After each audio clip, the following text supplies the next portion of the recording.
Welcome to Talking About Autism, the podcast where hard questions are asked, controversial subjects are addressed, and everyone has a seat at the table. I'm Eileen Lamb, and each week I will dive headfirst into a topic critical to the autism community with one of our guests. As the director of social media at Autism Speaks, I'm here to share insight into our organization's work. But my perspective is broader than that because I'm autistic myself and also a mother of two children on the spectrum, one with nonverbal autism, profound autism. I'm a published author and influencer too, and I care deeply about building a supportive online community. So welcome to our table. I'm excited to welcome back Gillis Williams, also known as GW. He's an autistic self-advocate, TikTok influencer, and entrepreneur. He's the owner, founder, and CEO of Autism Chose Me. Did I forget anything, GW? I think the thing you're only forgetting is we're gonna have a great time. We're gonna rock this episode too. I'm excited. But everyone out there, not just Eileen, but everyone, hope you guys are listening loud and clear. You know, clean your ears from the earwax with those Q-tips, because it's going to be a big conversation. And on a side note, Eileen, the way you say entrepreneur makes me smile every single time. Should we tell people that you try to correct my pronunciation when it's a French word? Yes, I did. I unfortunately was not educated. That entrepreneur was originally a French word. So the way she was pronouncing it and her French accent was the actual way you originally pronounce it, because it's not an American word, people. It's a French word. Now people know better, but it's good. See, we're having like these conversations even outside of our podcast. Right. So what should we talk about today? Autism related. Oh boy, there are a lot of subjects on mine, but I think we want to dummy it down to, we discussed donations last episode, maybe touch on that a little bit, but also go into some of the misconceptions about autism, how we can all spread acceptance about autism with Autism Speaks, and focus on the members or the leadership who are autistic, or how you guys are working on to build more trust with the members who are autistic who work for your organization. Yeah, so you're a prominent voice in the autistic community, and you've been sharing some of those common misconceptions and misperceptions about Autism Speaks that you hear from the community, from people on social media. And today we're going to talk about something that Autism Speaks is often criticized about, which is our alleged lack of autistic representation in our organization. Mm-hmm. So we want to hear from you. Like, what is your perception of how Autism Speaks hires or works with people with autism?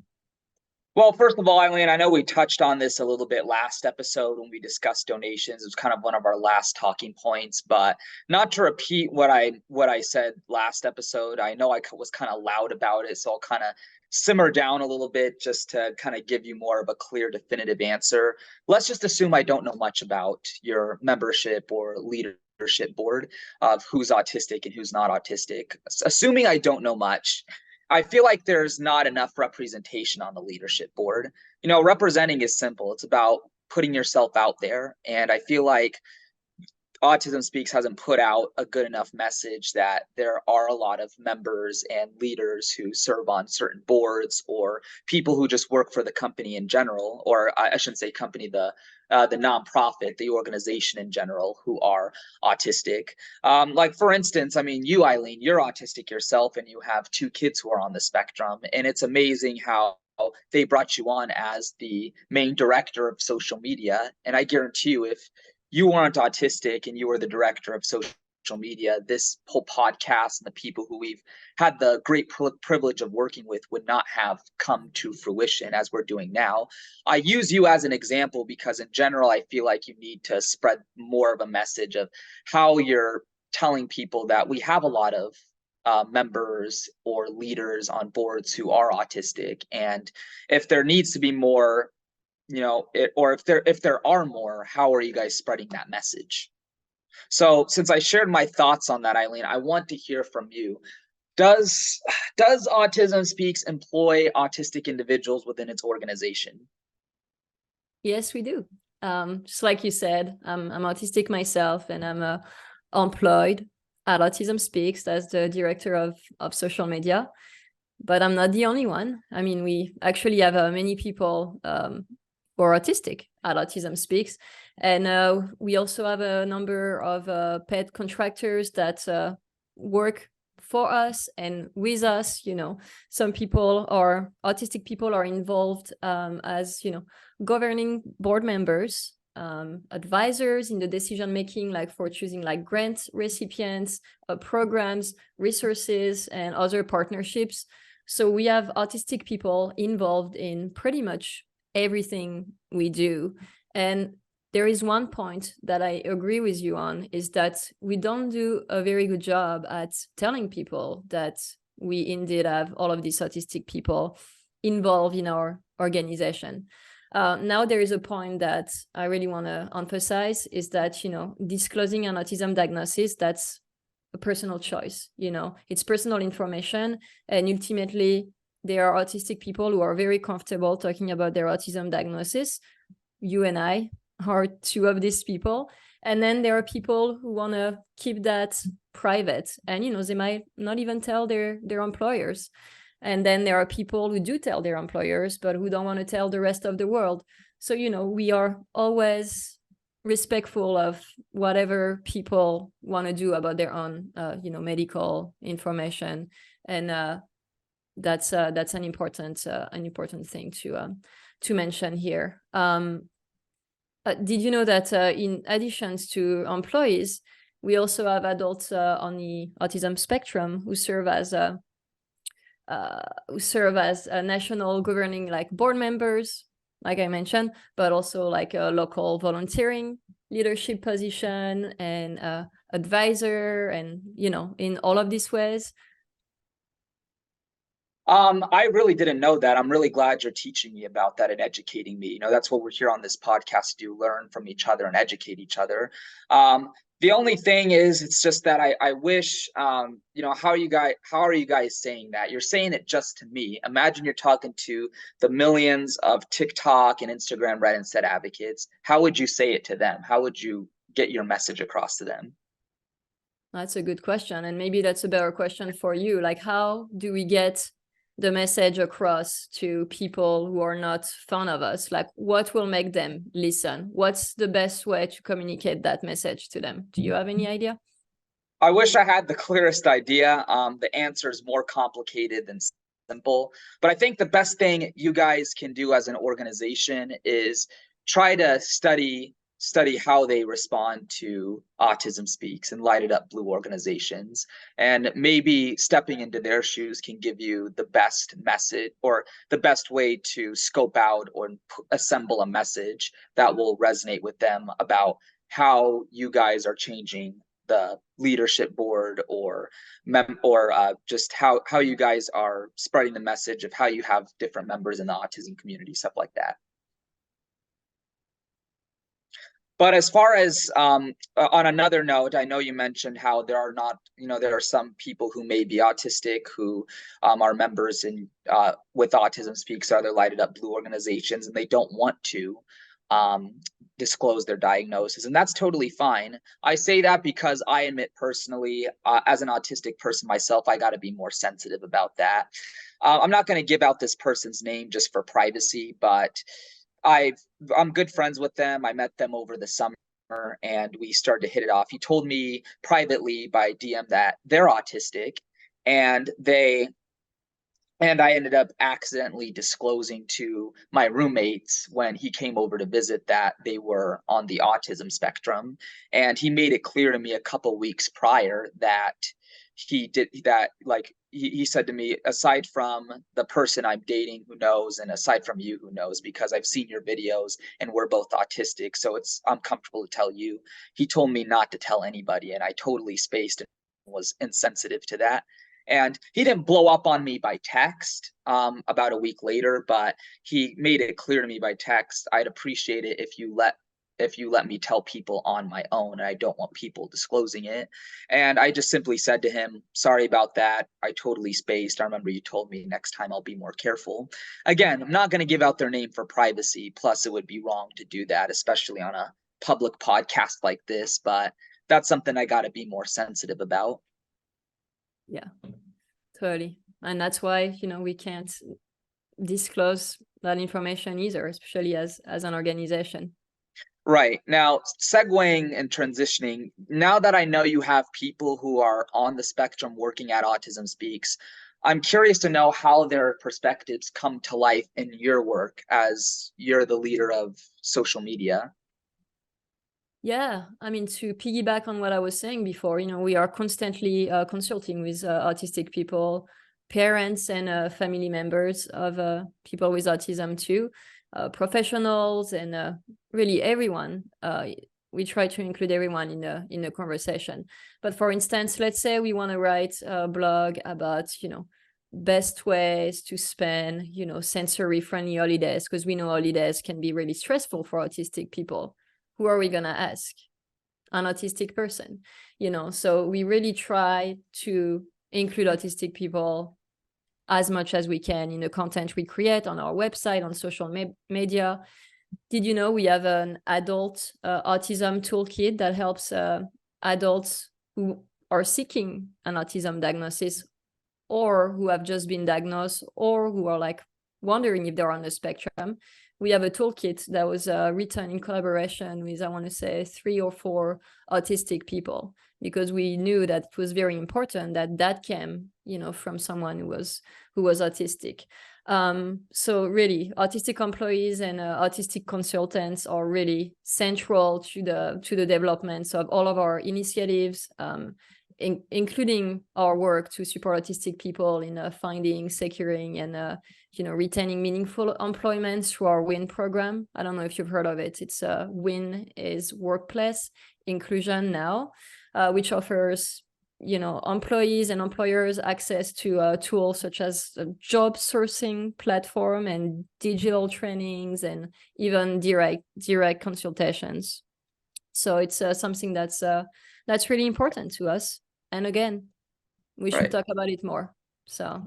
Right. First of all, Eileen, I believe in what you're saying. As long as you can spread that message to the other side and other people who are learning about Autism Speaks, I'll be fully invested and I'll be interested. Well, that's good. And I hope other people join you in listening to us. It goes both ways. Right. So my turn now. We see a lot of people talking about representation. You're one of them. Why do you think it's important, representation? Well, kind of referencing what I was saying before, Eileen, representation is simple. There's no complicated beat around the bush definition or meaning for it. It's representing yourself, putting yourself out there. Think of it this way. Think of it as you going out there to look for your first job. I'm sure you and anybody who's watching, we all remember what it was like as a teenager looking for our first job. What do you do when you look for your first job? You put yourself out there by representing yourself, showing yourself, by bringing in your resume and telling all these different jobs you're going to who are looking for candidates, I know that I'm a fit for this position. I can do this. I know I'm capable of this. Representation, Eileen, is the exact same thing. It's putting yourself out there, saying to people, I know I'm a great advocate. I'm spreading acceptance. I know I can do this. And that's what I say every day when I go to speak to schools, when I go to talk to people virtually, or when I'm posting videos. I'm representing myself. I'm putting myself out there as if I'm handing somebody my job resume or showing people what I've done and what I'm capable of. That's what representation is. So that's why it's so important. If you don't put yourself out there, that's bad. I mean, could you imagine theoretically if no autistic person out of the millions of autistic people in the world now, could you imagine if none of them represented themselves or put themselves out there? How chaotic that would be. There would be no Autism Speaks. There'd be no Autistic Self-Advocacy Network. There'd be no self-advocacy. There'd be none of that. So that's why it's so important for representation. Yeah, no, I totally agree with you. Representation whenever possible, self-representation whenever possible is very, very important. That being said, Do you think there is any benefit to an organization as big as Autism Speaks, having point of view, perspectives and point of views from both people with autism and without autism? Ooh, you stumped me right there, because Autism Speaks is such a big organization. Well, I'd say big as far as a voice. I know from regions, Autism Speaks is not as huge as people think, but from a voice perspective, it's really big. Um, to be honest, I don't know. You're gonna have to question me on that or quiz me on that. I want you to go hard on me when you like give me an answer to that, because I'm not sure. Well, I can share my thoughts with you here. So a lot of autistic people are able to self-advocate. Me, you, we can have a conversation. We're able to, put ourselves out there on social media and tell people what we need, what we want, what can be done better, what's not good. But there are many people with autism, more specifically profound autism, 27.6% of autistic people, according to the CDC, have profound autism. And these people, they can't advocate for themselves on social media, right? Mm-hmm. So does it make sense maybe to have caregivers of these people included in the conversation about autism? I think it's fair to an extent. I know you may disagree with me on that. I think it's fair to an extent.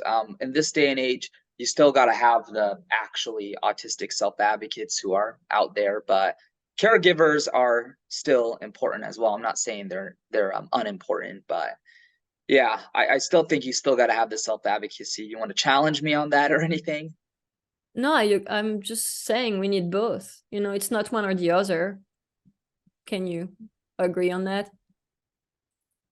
I'd say so in certain situations. I think it's best to leave the audience to decide on that.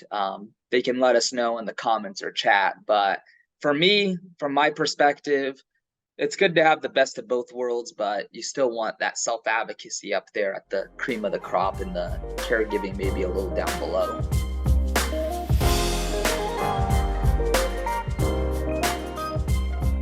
So Eileen, another aspect of representation is showing all the ways that autism can impact somebody, right? I know, Eileen, you have a son who has profound autism, very profound autism, and he is not able to communicate or be fluent with other people for himself.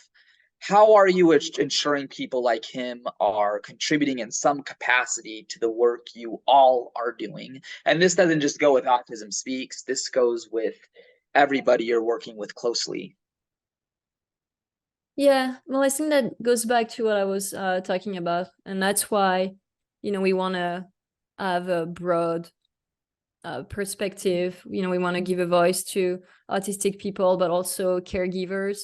So the diversity of experiences of autism can be heard, because, I'm autistic myself, but my experience with autism is completely different from someone like my son, Charlie. And if I wasn't his mother, I would have never known that autism could be that profound. And so I think that's why it's important to give a voice to, caregivers too, because even an autistic person might never have that perspective of profound autism. They might never understand it as well as someone who's living with someone who has profound autism. So we work very hard to ensure all voices are heard, and we strive to meet the many and diverse need of the autism community. I mean, it's really, really, really important to have autistic individual in decision making in an organization. Absolutely agree. Like, there is no denying it. We want autistic people involved in decision making, and we do have autistic people involved, but we also need people who are not autistic, so we can represent that broader community. And I think that's how it comes to life at Autism Speaks. That's how we give a voice to those people, like my son Charlie, who has profound autism. And you know what? I know that everything that we offer at Autism Speaks won't necessarily resonate with everyone, but everyone should be able to find something that's relevant to them on the Autism Speaks website.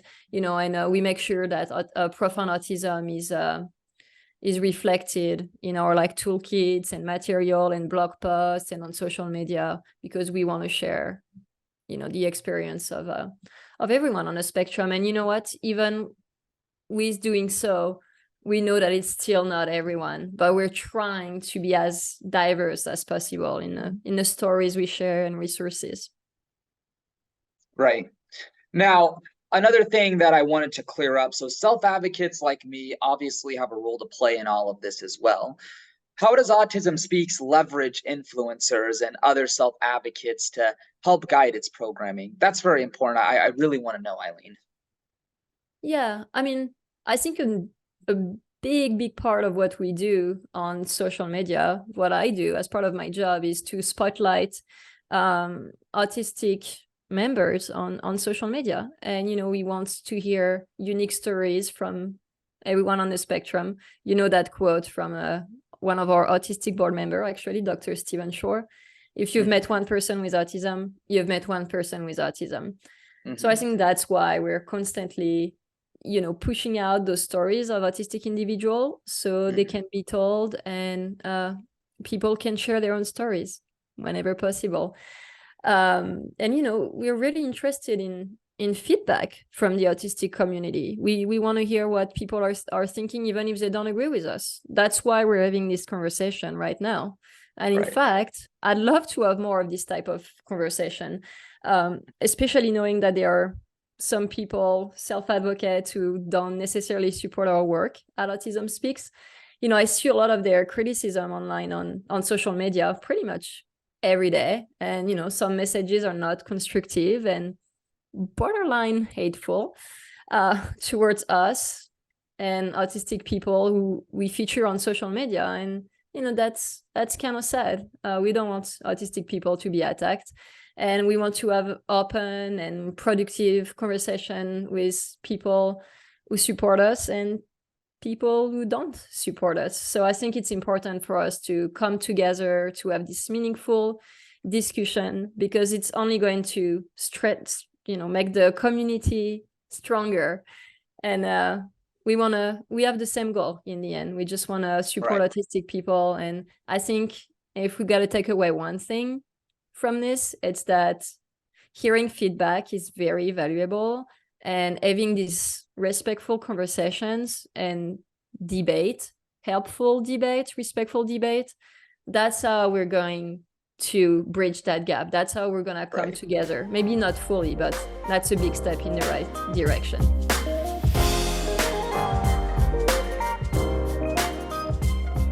Another thing I wanted to provide as well, and this is not to you guys, but to the Red Instead side. And I say this as a very dear and loving message. I say this out of love and out of my heart as an autistic self-advocate and all. I feel like the Red Instead movement needs to step up.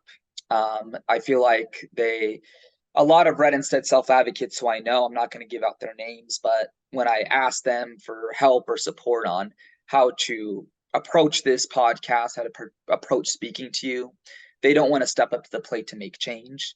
They say that they're exhausted and don't have the time and energy to make the changes within Autism Speaks or other Lighted Up Blue organizations and bring people together. That really bothers me.